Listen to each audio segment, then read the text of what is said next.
like it's an anxiety thing. Like if it can go away for 20 minutes while you're playing basketball, then it can go away forever. Like, do you see my point? Like, it's a mental thing, right? Is that working? Take my chewing gum out first. Yeah. Alright.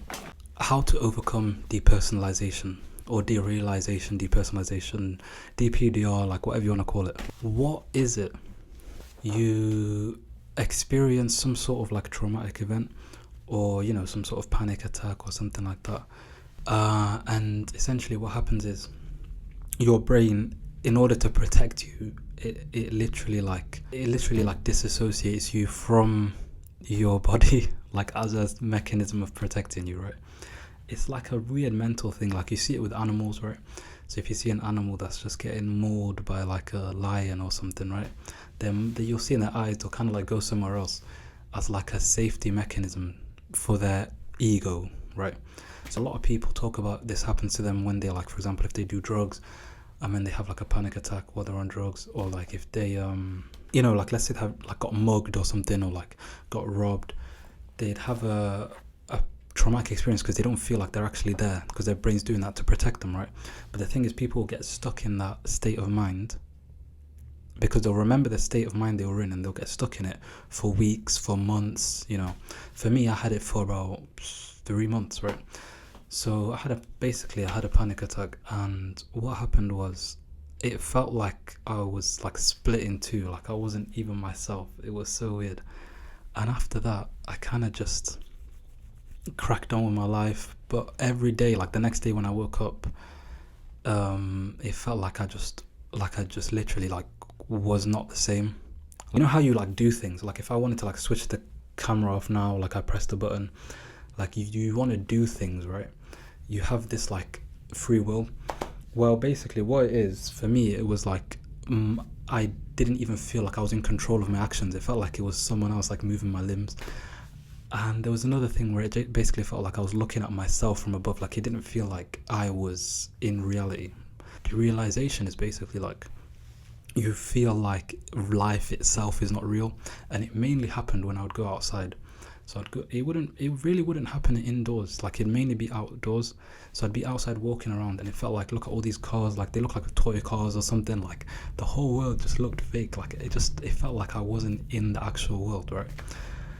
So a lot of people talk about this, they experience it, right? And I've told you where it comes from. It basically comes from like a traumatic event or a panic attack or something where your ego cannot take essentially what's happening to you. So you kind of dissociate in the moment, and then you go back to life, right?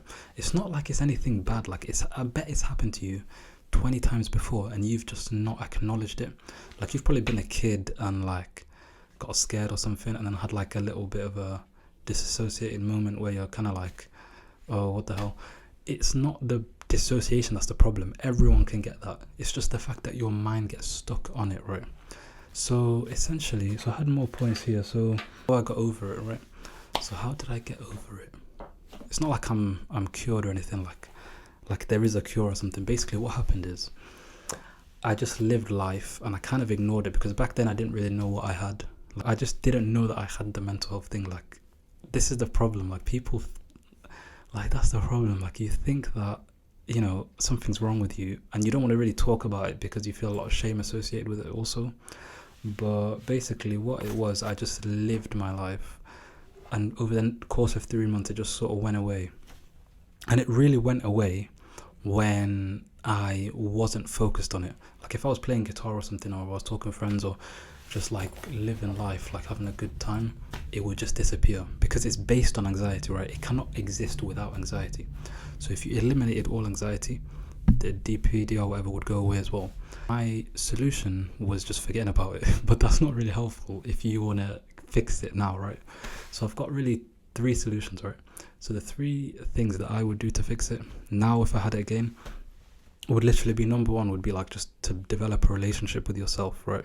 The reason why I talk about this point is because I didn't have a good relationship with myself, as in I didn't experience enough of the world. I wasn't comfortable with my own self. So what I do is I do a lot of like journaling, every day just sit back and just journal, like just write down your thoughts. You'll learn to understand your own mind better.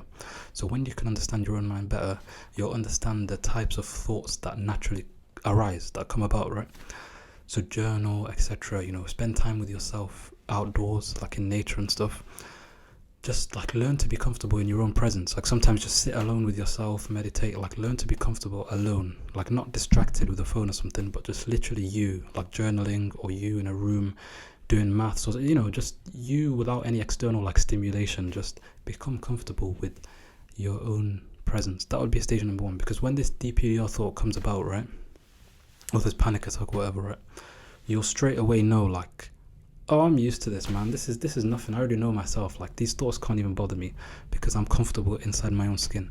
That's number one. Like people with this DPDR, because I had it, I was not comfortable with my own skin because I was kind of just like not comfortable with my own self.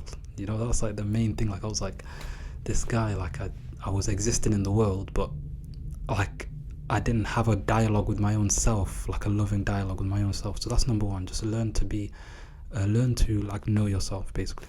Develop a relationship with your own self. Solution two is become busy with like fun. So anything that engages you. So like if you like playing sports, if you like playing basketball, just play a lot of basketball. The thing is, like I used to play badminton when I had this thing, right? And I would go to the badminton court and I'd play for like 20 minutes, right? And I'd be playing badminton, and I'd be enjoying myself, and I'd be like, oh, this is fun. And then the thought would come back and I'd be like, fuck's sake, this again, like, and then it would come back. But the thing is, right, if you have depersonalization, right, in that 20 minutes you're not thinking about it because it's a thought. It's not like a thing you've been condemned to have. Like it's literally just a process of thinking, right? It's a process of thinking. So it's not something that you're just given and then you have it. Like it would go away for like a whole day, and then by the end of the day I realized, oh, I didn't have that feeling today, and then I'd have it. So it's like, it's just terrible. So that's what I would say. Just become busy with fun, but also develop a relationship with yourself. Don't just become busy with fun, because then when you're not having fun, or when you're not distracted, you'll have the thoughts again, right? So I'd say couple the two so that you feel comfortable with yourself, and then you'll obviously feel comfortable doing all the stuff you already enjoy, right? And then the final thing would be stop researching it, right? Like this happens so, oh my god, like for me, I'd watch all the videos, right? Which is kind of paradoxical, because if you're watching this, you're watching one of the videos. But I would just like make this the last video on depersonalization you watch, because you watching it is giving it like fuel, basically. Okay, I think let's go back to normal. So yeah, point number 3, right? Stop obsessing over it, because you're giving it fuel in your mind. Like by researching it, the more you research it, the more you see more stories that will scare you even more, and it's just a negative spiral. Like you'll read about someone says, I've had it for 2 billion years, I've had depersonalization since I was born, and I'm now 59 and I'm gonna die with it. Like, bro, like it's an anxiety thing. Like if it can go away for 20 minutes while you're playing basketball, then it can go away forever. Like, do you see my point? Like it's a mental thing, right? It's not something that you're condemned with and you're gonna have for the rest of your life. So number 3, stop researching it, right? Stop researching it. Like make this the last video on DPDR that you ever watch. Like I'm not even saying that just to get more people to watch my video. Like just for your own sake, stop it, because it's like, it's not even real. That's the funny part. Like it's real when you're having it, but it's literally like a state of mind. So those would be my 3 reasons, right? Number 1, develop a relationship with yourself. Number 2, stay busy with fun things that you enjoy. And then number 3, don't research it anymore. Like just stop researching it. That would be it. Yeah, so I hope that helps.